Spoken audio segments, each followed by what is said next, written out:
We see what's going on right now. So I just want to say, my name is Matsemela.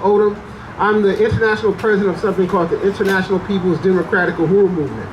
That is a mass organization underneath the leadership of the African People's Socialist Party. The African People's Socialist Party was formed in 1972 in St. Petersburg, Florida. My organization was formed in 1991 underneath the leadership of the APSP in Chicago, Illinois. The first president of our organization was a lady named Akua Njeri. Some of y'all know her as Deborah Johnson. She was the widow of Fred Hampton. So she was our first international president, and we've been going strong 33 years since then, fighting for the democratic rights of African people. Because we understand the importance of fighting for civil rights, right? But that struggle for civil rights must be in the hands of the African working class. It must be a tactical struggle in the overall advance of anti-colonialism, not just something where you get the right to vote and then 60 years later you don't have nothing else. Nowadays, the right to vote for us and other colonized people is an expression of our lack of freedom. Because what they tell us, well, how many years now? How many years? We're talking about 16 years since Obama.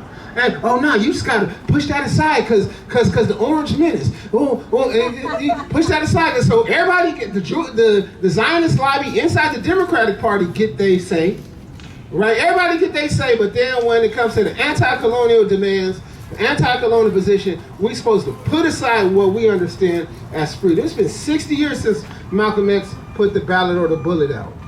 So the thing is this. The APSP was formed in 1972. It was formed by Chairman Omali Yeshitela, who I want to salute as my political leadership in the Uhuru movement. But it goes back to 1966 in the Student Nonviolent Coordinating Committee. So the origins of the Uhuru movement and even the term Uhuru came into the civil rights movement by way of the Student Nonviolent Coordinating Committee, of which Chairman Omali Yeshitela had formed the first branch in St. Petersburg, Florida. Uhuru means freedom. It was the slogan of the Kenya Land and Freedom Army, also known as the Mau Mau, going back to the 1950s in Kenya. So that is who we are, and that's what Uhuru means. At the end of the day, it means African freedom, African liberation, right? But we also know that this social system, for those of us that have studied Marx, right? Karl Marx talked about the rosy dawn of capitalism being produced by what he called primitive accumulation. And this is not a diss towards him, but it's important for us to move primitive accumulation, as he calls it, from simply a footnote or a bridge between feudalism, which is what the brother was talking about, at that moment in which, yes, there were warring tribes. Europe wasn't Europe, it was warring tribes of different religious and indigenous interests, right? From feudalism to capitalism. He talks about primitive accumulation. But what we understand is that primitive accumulation was not simply a footnote, right? A transitional period. It in fact is a mode of production. Primitive accumulation is colonialism, is imperialism. We like to say that in many ways, imperialism is not the highest stage of capitalism. In fact, capitalism is the highest stage of imperialism and colonialism.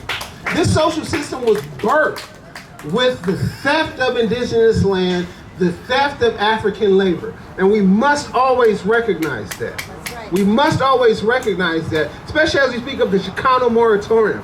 When you speak of the creation of Chicano Park in San Diego, this is liberated territory people we're talking about. And sometimes, see, you can acknowledge a struggle, the significance of a struggle, not just off of what the politicians say or the activists say, but the resistance they get from the state. When we talk about Ruben Salazar's murder, the state coming down on, and the other thing we have to talk about, go and look at the Chicano Moratorium March. Who do you see there?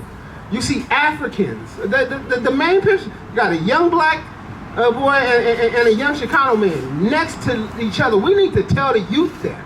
Yep. There's not been a single moment in this struggle for freedom that African and indigenous people and the African People's Socialist Party, people can have whatever internal conversations they want, respect to all the communities, but we do not believe that colonizers get to come and rape and steal people's language and then divide indigenous communities. I'm an African. You know, and that's important for me to understand. Whether and I'm able to speak to you all right now because my tongue has been stolen and your tongue has been stolen, but we're gonna use their tongue to organize. Like Aimé Césaire said, I learned the French language so that I could use the French language as a weapon against the French.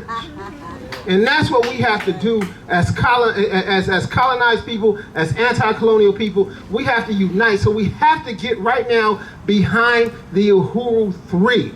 I want you to go to handsoffuhuru.org. Raise your hand if you've heard about the case. So most of us have already heard about the case. You can come here and get a pamphlet.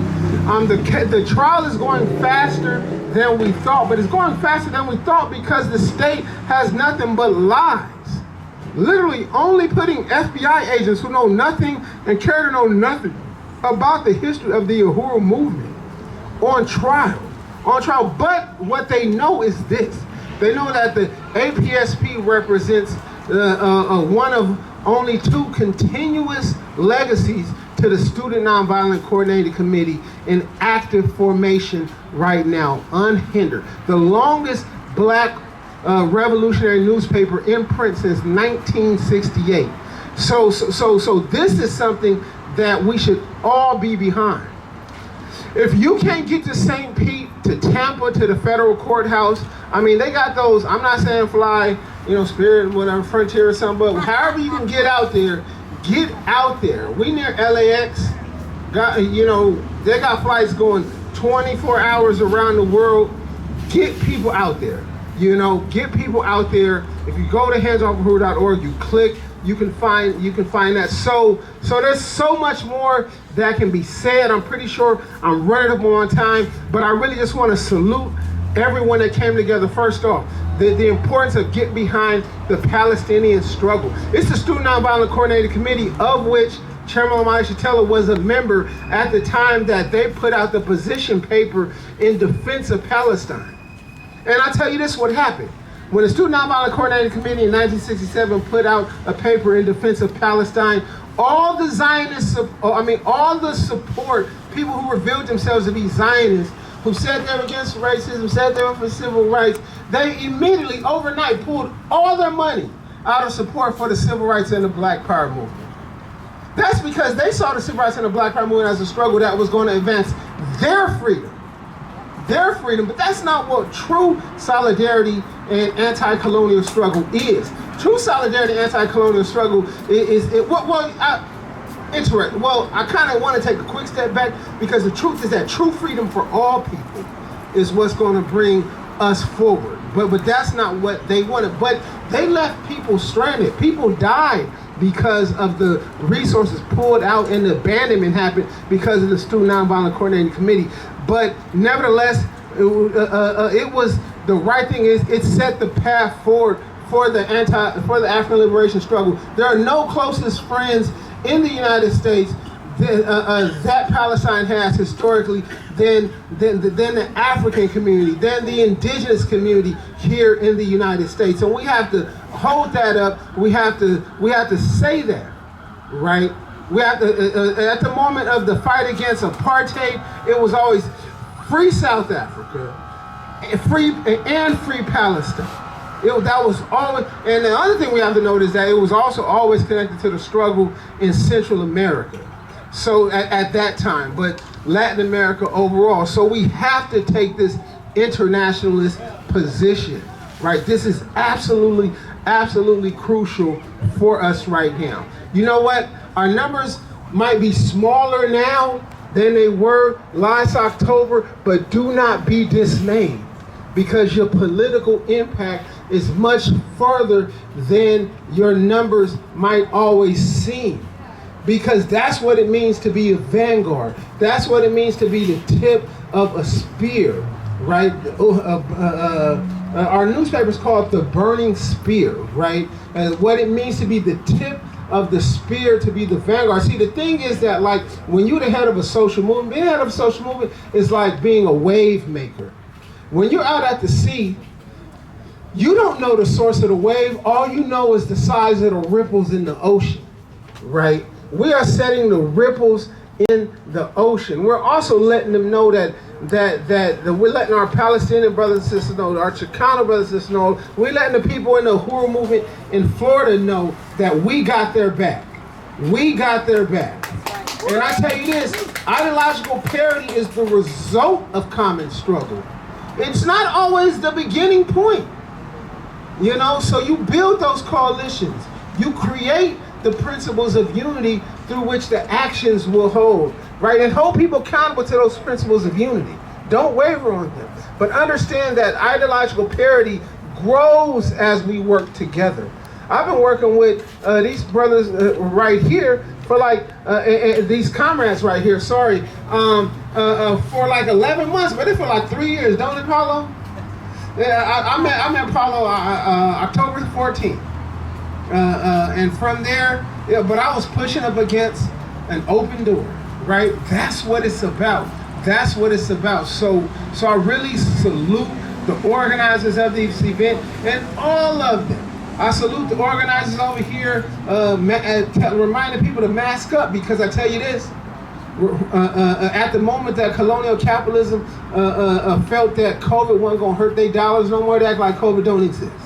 But it's not just about COVID. Same thing with the HIV epidemic in working class communities. HIV still there.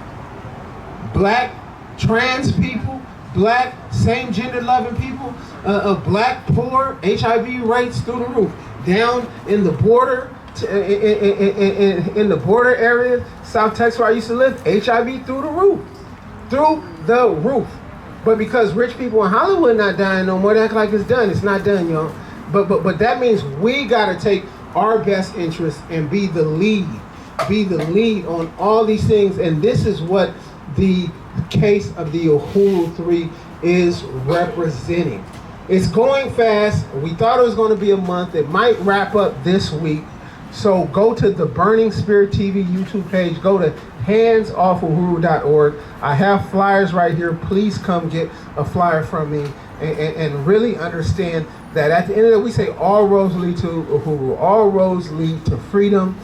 We are all in this together. So I really want to salute you all. Thank you for having this beautiful event at this beautiful park. Don't let up. Don't let up. All right, everybody. Uhuru. Uhuru.